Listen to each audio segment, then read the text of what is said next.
경매 방법이라는 게 여러 가지 있잖아요. 저렴하게 매입을 해서 시세에 파는 방법이 있고, 저렴하게 매입을 해서 인테리어를 해서 시세보다 비싸게 파는 방법이 있고, 이 물건 같은 경우에는 여러 가지로 매매가 안 붙을 것 같아. 그럼 내가 시세보다 저렴하게 파는 거죠. 싸게 받으면 모든 게 다 해결이 됩니다. 1억 7천에 매매 계약을 했습니다. 근데 여기서 제가 좀 제안을 했어요. 지금 최저가까지 떨어졌는데 금액을 조금 더 깎아줄 수 없겠느냐. 그렇게까지는 힘들다. 그러면 잔금 기한을 2달을 줘라. 잔금을 10월 말일날 줬습니다. 그리고 나서 12월 18일날 매매 계약 체결을 했죠. 2달이 걸리지 않았던 거죠. 이런 불경기 속에서도 공장, 철물점이 있어도 빌라도 단타가 가능하다. 안녕하세요, 반갑습니다. 공무일주입니다. 여기는 어디입니까? 여기는 제가 신탁 공매로 해갖고 낙찰 받은 빌라입니다. 뭐 낙찰이라는 표현이 그렇지만 줍줍했던 빌라라고 보시면 될 것 같아요. 아니 그 전 영상을 못 보신 분들을 위해서 줍줍이라는 말이 뭔지 한번 설명을 해주세요. 일단은 우리가 이제 경매도 마찬가지고 신탁 공매도 감정평가를 한 다음에 유찰이 계속 되거든요. 그러면 이제 우리가 그 가격이 적정하다 싶으면 원하는 금액을 써가지고 입찰을 하잖아요. 근데 이게 최저가까지 떨어진 거예요. 제가 당일날 여기를 와가지고 조사를 다 했거든요. 관심 물건을 해놓고 나서 너무 늦게 본 거야. 당일날 사무실에 출근을 했는데 한 10시, 11시인가 출근을 했는데 이 물건을 본 거예요. 그래서 제가 식사를 하고 바로 현장에 와가지고 내부까지 다 보고 조사를 했거든요. 그리고 나서 이제 입찰을 하려고 입찰서를 제출했습니다. 보증금을 5시까지 입금을 해야 돼요. 5시에 입금을 딱 했습니다. 5시 한 10초에 입금을 했는데 10 몇 초가 늦어가지고 보증금이 반환이 됐어요. 그래서 입찰을 못했습니다. 무효 처리가 됐어요. 다음날 개찰을 해보니까 아무도 안 들어왔던 거죠. 그래가지고 바로 신탁사에 전화를 해서 이거 다 유찰됐으니까 최저가 금액에 가져오고 싶다. 낙찰가는 얼마 했었어요? 이 물건 자체가 감정가는 1억 9,400이고요. 최저가까지 떨어진 금액이 1억 4,200이었습니다. 근데 그날 얼마 썼어? 1억 4,201원. 어차피 누구 들어오면 저는 받을 생각은 없었어요. 근데 마침 뭐 아무도 안 들어와서 줍줍해서 1원 벌었죠. 사실 경매는 굉장히 까다롭고 유찰이 되더라도 무한 유찰이지. 전화해가지고 내가 최저가를 받아가겠다 이거는 아예 모르는 내용이었거든요. 어떻게 가능했던 겁니까? 우선 수익자가 은행이거든요. 그리고 신탁사가 있는 상태인데 이거를 통해서 대출을 해줬잖아요. 연체가 됐을 거고 이자를 납부하지 않으니까 신탁공매가 나온 건데 이걸 빨리 처분을 해야지 은행도 원금 회수를 할 거 아니에요. 그렇기 때문에 그냥 빨리 처리를 할 수가 있는 거죠. 경매랑은 시스템이 아예 다르다고 보시면 됩니다. 여기는 이제 안산 상록구 팔곡동에 위치한 빌라고요. 4층에 있는 물건입니다. 이제 건물이 깨끗하잖아요. 엘리베이터도 당연히 있고요. 방 3개, 화장실 2개인 물건입니다. 주차장이 또 굉장히 또 크기도 하고요. 주변에 여기 말고더라도 또 주차할 수 있는 공간들이 많이 있어가지고 주차에 대한 문제는 없다고 하시더라고요. 여기가 지금 다 공장입니다. 한번 오시겠어요?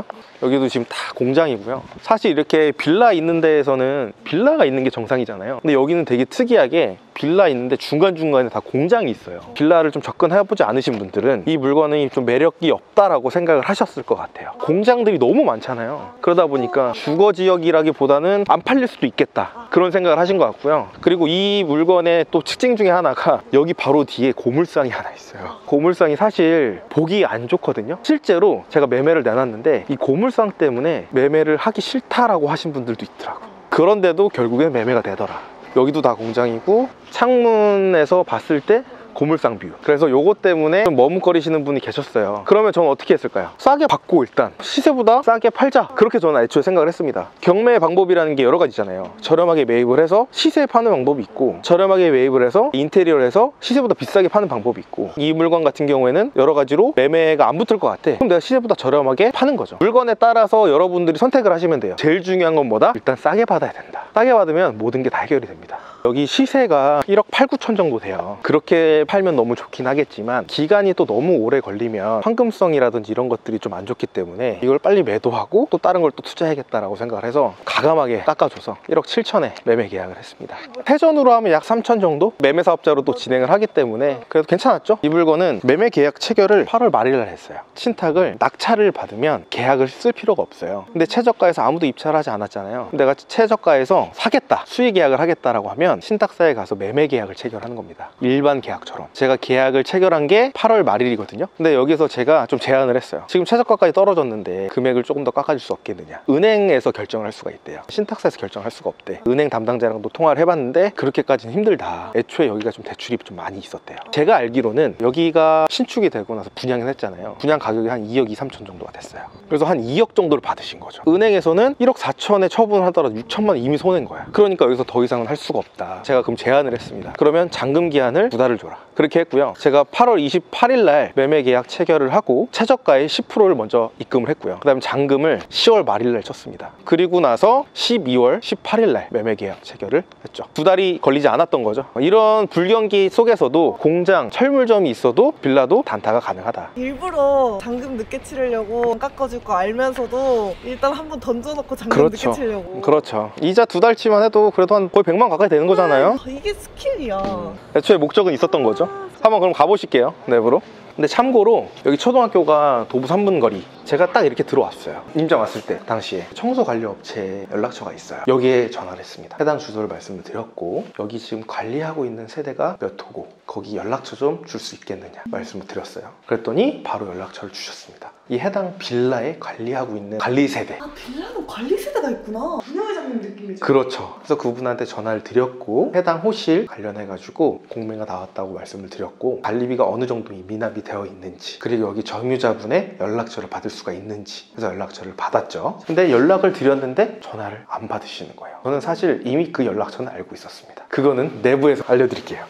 고양이 탐정하셔도 잘했거든요. 진당한 고양이 찾았으면 고양이 실제로 직업이 있다고 하더라고요. 아유, 곰라큘라 투자를 할 때는 디테일하게 이런 부분들을 좀 조사를 해야 남들이 모르는 정보를 얻었을 때 수익으로 또 이어지거든. 따라다란딴 따라다란딴 이것도 제가 붙여놓은 거예요. 청소 완료. 이것도 이제 다 해놓고 방향제도 또 해놨죠. 시스템 에어컨도 달려있고 단점이라면 또 단점이긴 한데 거실에 베란다가 있어요. 그러다 보니까 거실이 조금 더 좁은 느낌이 좀 들기는 하는데 보시면 깨끗해요. 활용도가 좀 더 좋은 것 같아요.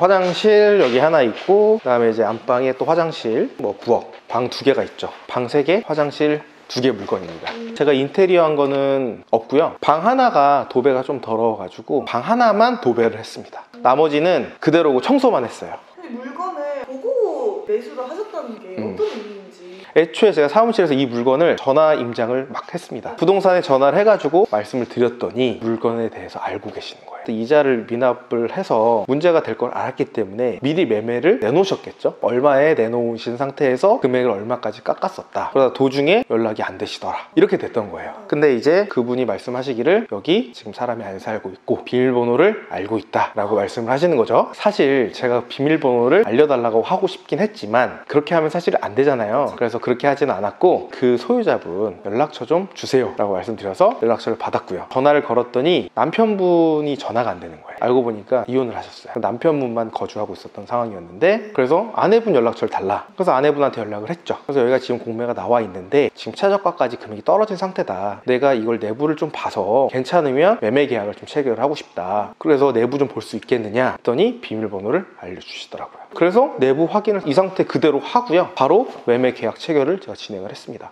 그럼 명도를 안 해도 됐겠네? 명도할 게 사실 없었던 거긴 하지만 이 사람이랑 합의가 없었던 거잖아요. 그 남편분 연락처를 바뀐 걸 다시 받았어요. 이러이러한 상황이어가지고 집 내부를 다 확인을 했고 매매 계약 체결을 했는데 이걸 바로 사용 수익을 해도 되겠느냐 말씀을 드렸었고 그 앞전에 관리비가 얼마나 미납이 되어 있는지 제가 확인을 했었잖아요. 한 달치가 밀려 있더라고요. 당근을 주고 제가 원하는 걸 말씀을 드린 거죠. 여기 미납 관리비가 있는데 이거는 원래 내셔야 된다. 그때까지 사용을 하셨기 때문에 근데 이건 제가 납부하겠다. 그러니 여기 제가 바로 사용 수익을 해도 되겠느냐라고 말씀드렸더니 알겠다고 하시더라고요. 그래서 제가 3만 원을 내고 도배를 하고요. 또 청소를 또 해야 되잖아요. 집 상태는 깨끗했는데 좀 부분 좀 더러웠었어요. 이렇게 청소를 하게 되면 이제 청소업체를 쓰거나 제가 직접 청소를 해야 되잖아요. 이제 제가 좀 바쁘기도 하고 청소업체를 부르자니 한 30만 원에서 35만 원 부르잖아요. 그래서 제가 당근마켓에 올렸습니다. 입주 청소처럼 이렇게 뭐 후드 뭐 이렇게 서랍장까지 다 열어서 닦을 필요 없고 눈에 보이는데 창틀이나 이런 바닥이나 화장실 이런 부분만 좀 청소를 좀 해달라. 시간 제한은 없다. 28분이 지원을 해주셨어요. 그래서 3만 원에 청소를 끝냈습니다. 도배도 한 15만 원 정도 들었거든요.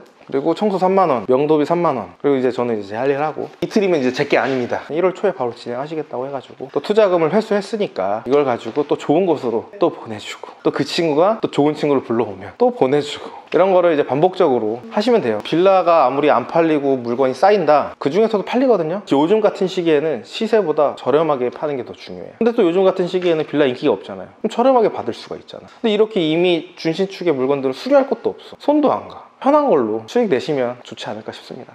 좋은 걸 사주면 어떡해요. 경매가 좋다. 내 명도 비용 좀 애끼고 소금 사먹으면 얼마 줘?